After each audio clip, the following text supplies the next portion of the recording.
enough for me. I need to eat lunch and get back to the office by Oh, 1:30 okay. my time. Yeah, Yeah. 25. So I'm rolling now. Okay. Jerry DeGrice in Hobart, Tasmania, part of my interview for Urbanism and Digital Narratives After COVID. Jerry is a landscape architect. What else? A professor. What else? What other hats do you have, Jerry? Those are enough. Oh, sorry. No. That Okay, keep and me busy he's a Yankee who's been living in Australia for how many years? 30 years now. for 40 years now. 40 years. From originally from Detroit, a Midwesterner like me. A big question, Jerry. COVID, city design, your job. One of my contentions for the class is that the mega cities, the alpha cities, are more fragile than what we thought. Most of them have 3 days of food supply going in. So when COVID hit and there were 1,200 people dying a night in my neighborhood from COVID, I stored up on pasta because I didn't know what would happen, when the food supply would be shut off, or if or when no one knew what was going to happen.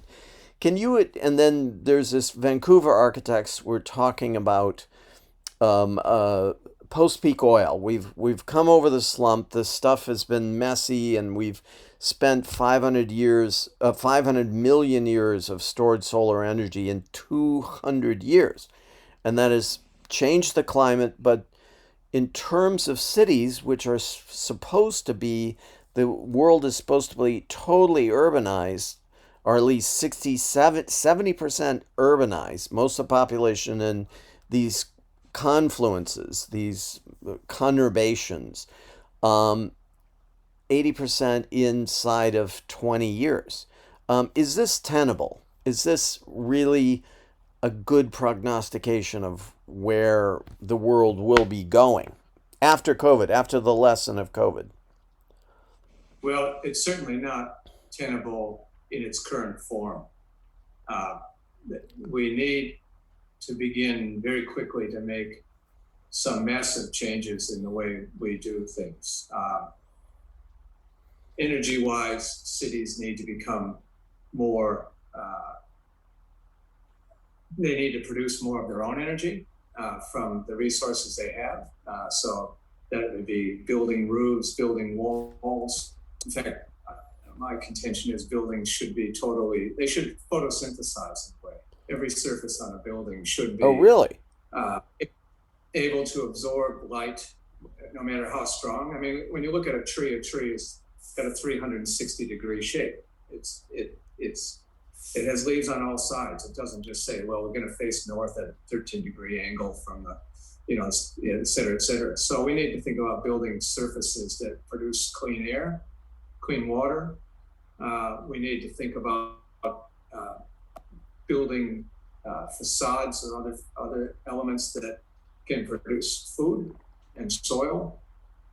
So the compost that we produce goes back into the soil, locally rather than just goes to the tip out on Staten Island or wherever it is these days, or Right, out in the right. Atlantic Ocean or whatever. So the cities need to be much more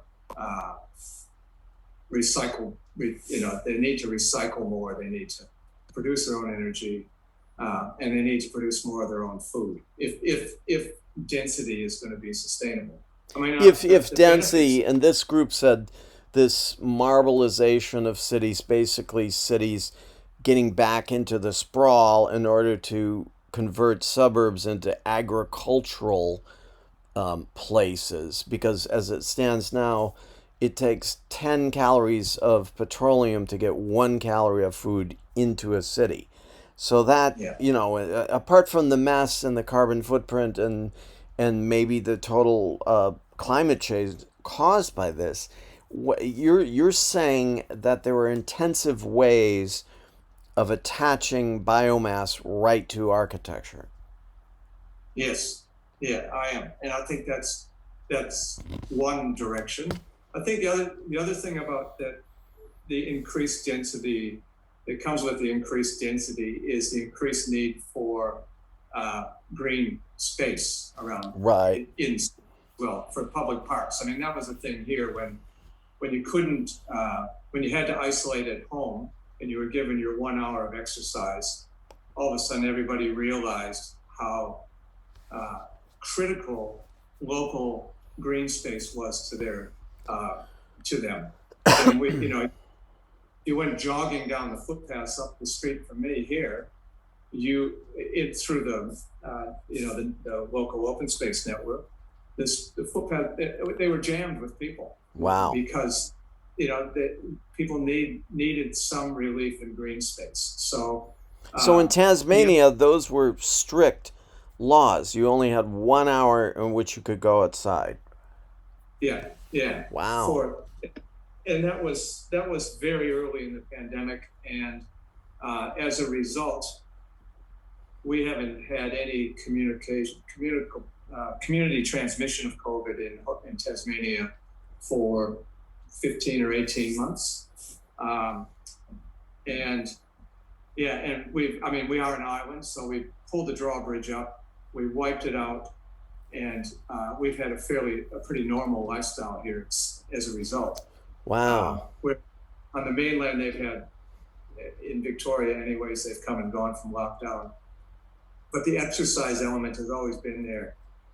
You can exercise, you could go out within 5 kilometers of home for an hour or so. And I don't know all the rules and regs, but it did demonstrate very clearly the need for public parks, public open spaces, and for more amenable road spaces. People have taken, I know in New York they've taken over the road space for parks. But, they're very beautiful. I love these. The cafes.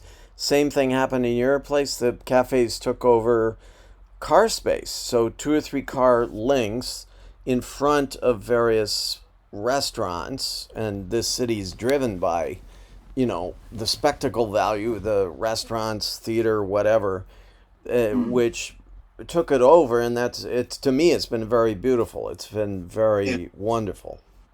So what I'm saying is you can get the housing density, the living density that you need in the space that's there. You can create green space where there's publicly owned land, and a huge chunk of publicly owned land in our cities is dedicated to cars and roads. Right. So we need to, if we're looking at the buildings as infrastructure that's green, we're looking at green open space. Now we need to look at greener transport options, which means fewer cars, more walkable cities, better bicycle networks, better public transport, et cetera, so that people don't feel as much need for their car. Do you have trolleys in Hobart? They got rid of their trolleys some years ago, and so, but there is discussion about we have given up one of our rail lines into the port, and that could become light rail, and that port's right in the CBD. So we could have light rail to our northern suburbs quite easily by repurposing what at the moment is just an abandoned corridor. This is a long-running discussion. We also have the river corridor, which means that we could have ferries. We could have ferries. Wow. Network of river ferries. But politics gets messy and gets in the way, and bus driver unions don't want to run ferries. Really? Wow. Yeah. So there's some rethinking that organizations are going to have to do about themselves and what they want to achieve. Like bikers in New York.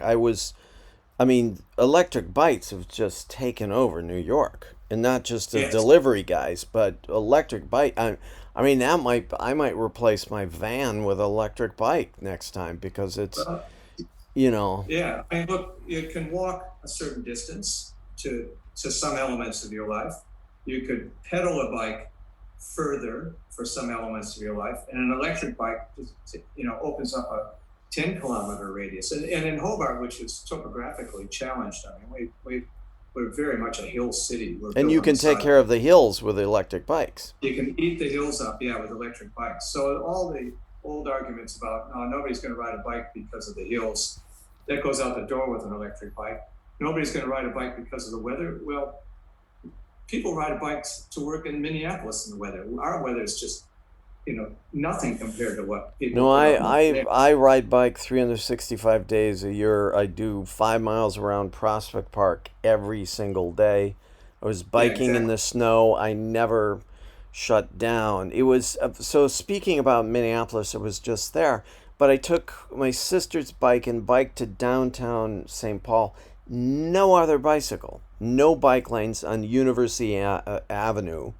And it seems like the love affair with the car, this detached room, essentially the car is the detached room of the house, and when will that ever be mitigated? Did COVID show us that we need increased green spaces, that we need to decrease these necessary spaces for cars? Well, COVID demonstrated we didn't have to have cars. I mean, the streets were, during lockdown, there were no cars on the road. There were Really? very few cars on the road. And people managed to survive. I mean, they went nuts and bought the toilet paper and did all those, and pasta The and did all those pasta. things. But they didn't necessarily use their cars. And particularly for people where the city was built to their advantage to walk, to ride their bike. So Right. this shows that we need to build more walkable cities, more bicycle friendly Bikeable cities. cities, walkable cities. Yeah, to survive the next pandemic, or Right. just in generally to overcome some of the current problems in our communities health wise. I mean, obesity is Oh, huge in America and in Australia and in Tasmania. really? And We're if pretty we we're walk pretty fit more, here though, Jerry. We're really fit in New yeah, you and York. I are looking good for a couple of old fellas. No, no, in New York we're fit people. We walk, we bike everywhere. Yeah, It's exactly, because the city's amenable to that, yeah. and not all cities are. Certainly, the suburbs aren't. Oh, So, back to the days of when there were trolleys, there were clusters of shops at each trolley stop, and those clusters served your needs. There was a butcher, a baker, a candlestick maker, and a post office. oh, Then you got on and you went to the next trolley stop, and there was another butcher, baker, candlestick maker. So your needs were uh, met by the transport system and by the way the city was built. And everybody was in 500 meters of those hubs. right. If they, oh shit, I forgot to buy the milk on the way home. Well, I'll just walk down the street now and get it, because it was a walkable distance. Yeah, frankly, So, Brooklyn was built by trolleys. It was the first suburb out of yeah. Manhattan. Yeah. So you look at how the city responded historically to that, and then you look at how it's changed in time with the motor car replacing the trolley, or uh, not, I don't know, but it's certainly replacing the trolley. The city's changed, it's morphed. And so much now is dependent on getting in the car and not going to the next trolley stop, but going out to suburbia, to the mall. Right. So and the mall has sucked all those trolley stops to death. So, a classic example is a little town near me that we're working in at the moment, where they've built the equivalent of I can't think of it. They've built a grocery store, but it's big enough that it also has a bakery in it, the post office, a newsagent, pharmacy. It has everything in the grocery store that used to be in the main street of town. And the rents are cheaper because they're on the edge of town. Right. So all those places in town have moved out to the grocery store on the edge, which is car dependent. So Main Street has changed. Totally card. It all interlocks with these lobbies. Like the. I mean, it's what my parents took me out, and they're not getting around so fast. In Minneapolis, Bloomington, they took me to TGI Fridays. I saw vastly overweight people, 100 pounds couples.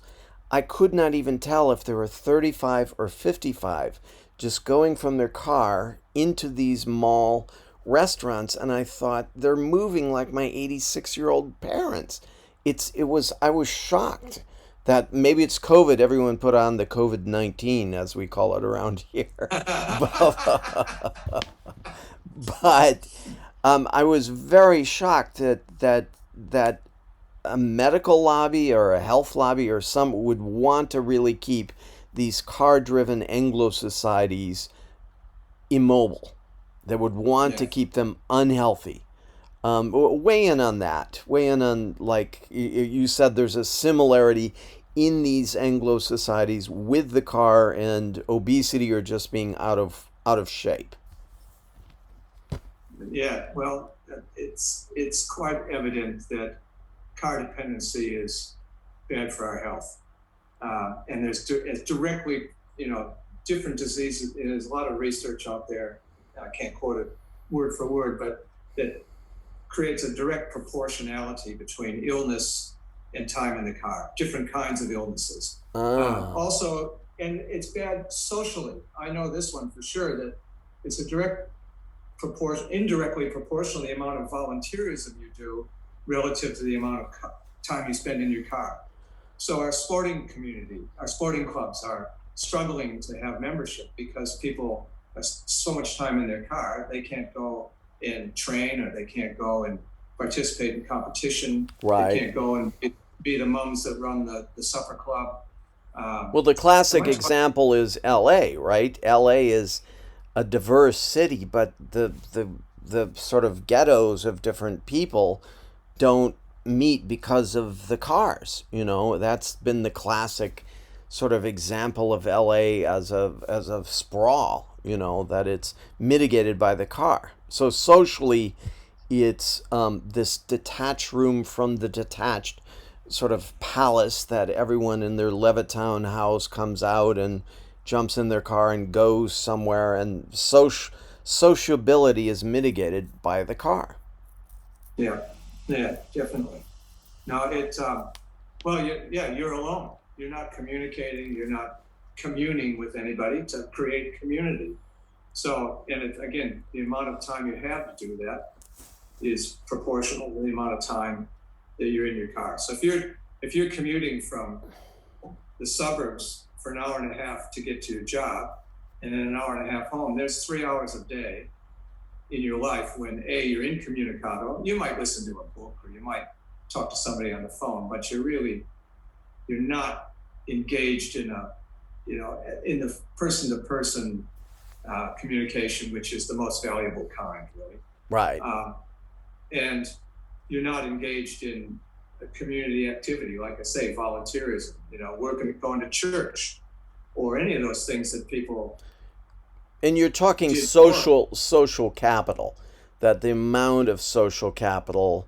I had to explain to my students who didn't quite know what an NGO was, or a not for profit. I said, well, there's the biggest company in the world is a not for profit, and they said, what?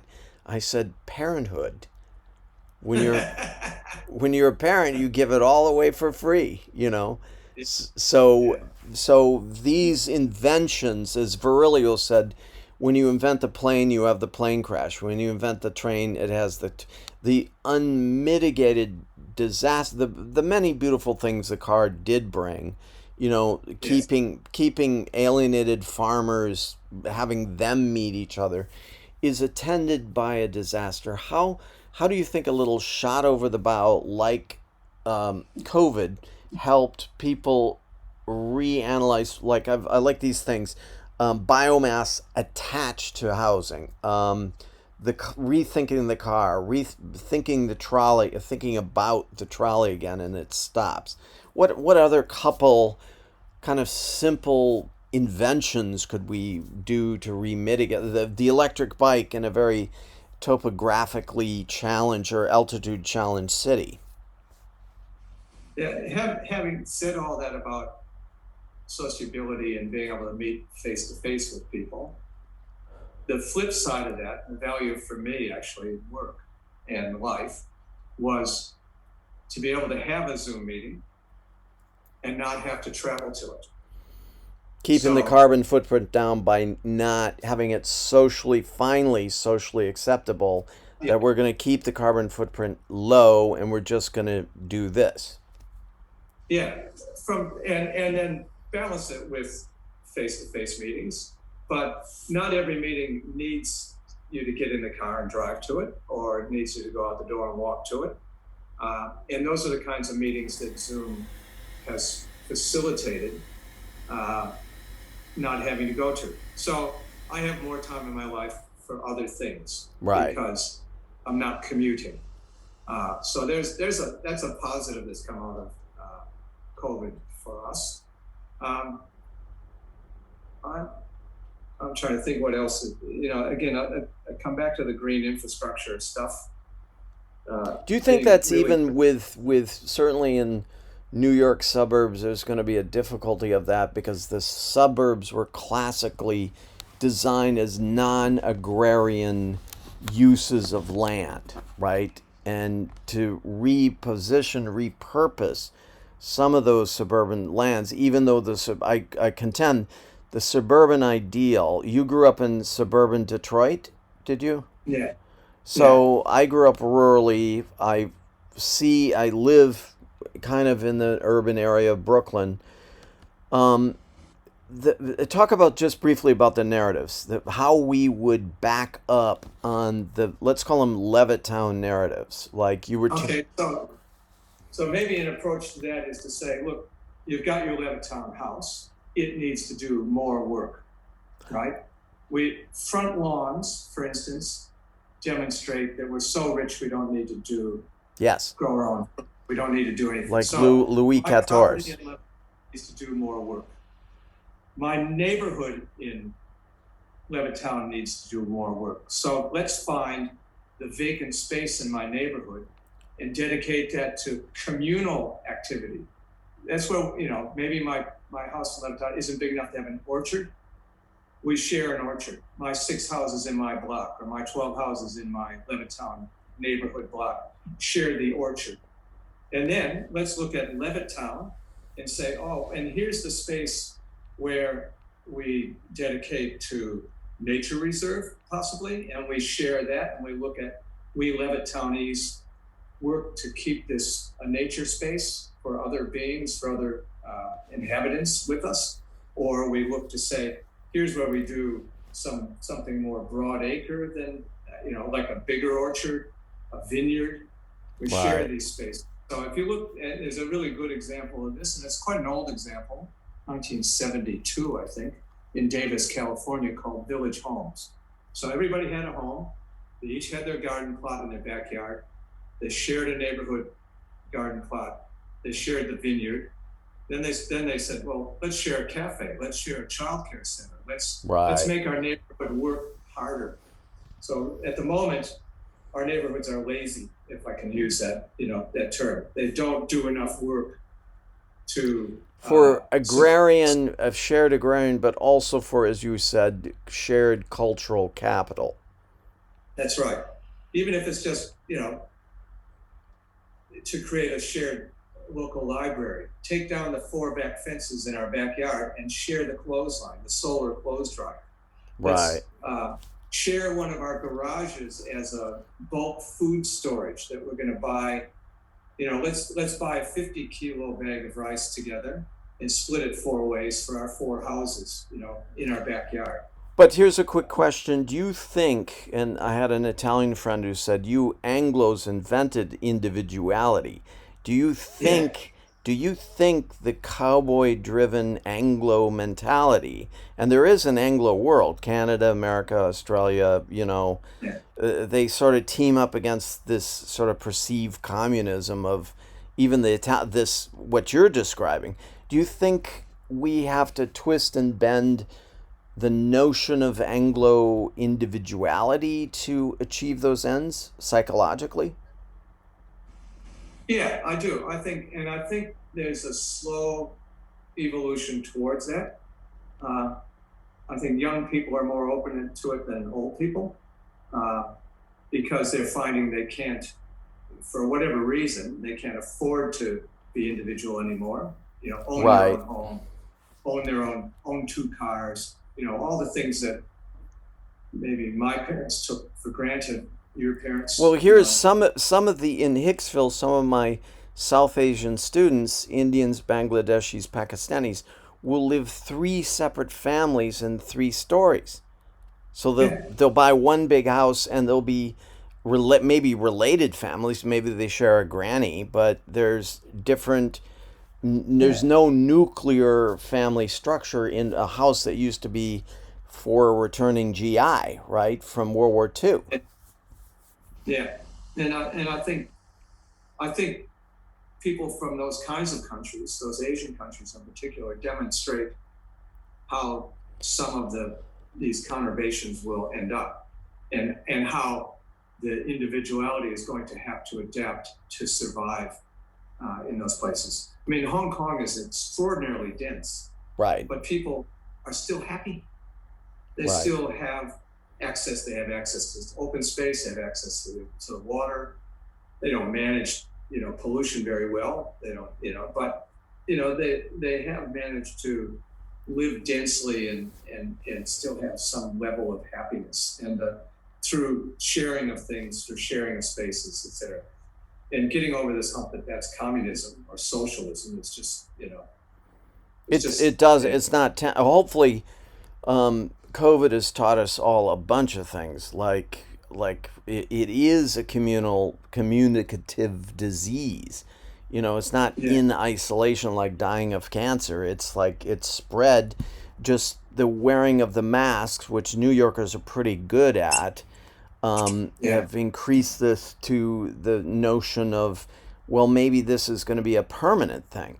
Wearing the mask on the subway. I've not gotten sick by any other. I didn't get COVID, nor have I gotten my typical flu I get every no, February. no, have I. Just through washing hands, like so, we haven't had to wear masks in Tasmania, only at the airport. But we've all been washing our hands. We're conscious of touching surfaces. Using hand sanitizers a few times a day. I haven't been sick. I used to get sick 5 times a year. Right. Get the I haven't, and neither has anyone in my family. Here's So three it's more definitely minutes, Jerry. 3 more minutes. okay. Could you give me a silver bullet? Could you say, here, load this into your silver bullet? This could start to solve everything. After COVID said, hi, I'm here, nature's here, don't forget. I think talk to each other more. Be less lazy about how we make our infrastructure work for us better. Right. Uh, because, like I say, it's lazy at the moment. It's only doing one thing. Make infrastructure multitask. Green space needs to multitask. It needs to treat water. It needs to create clean air, clean soils. Our buildings need to multitask to make air, to make water, to capture energy for running things. Our road space needs to multitask to be open space, water management space, transport space. So I think multitasking is this silver bullet. Make your infrastructure work for you, not you for it. It's That's right. fantastic. Jerry, I'm going to post this on my YouTube. I'll send you the link. Hi, students. This has been very, and if you're up for this in a couple weeks, this would be great. Otherwise, we should Zoom more. Okay. Yeah, Philip, give my love to your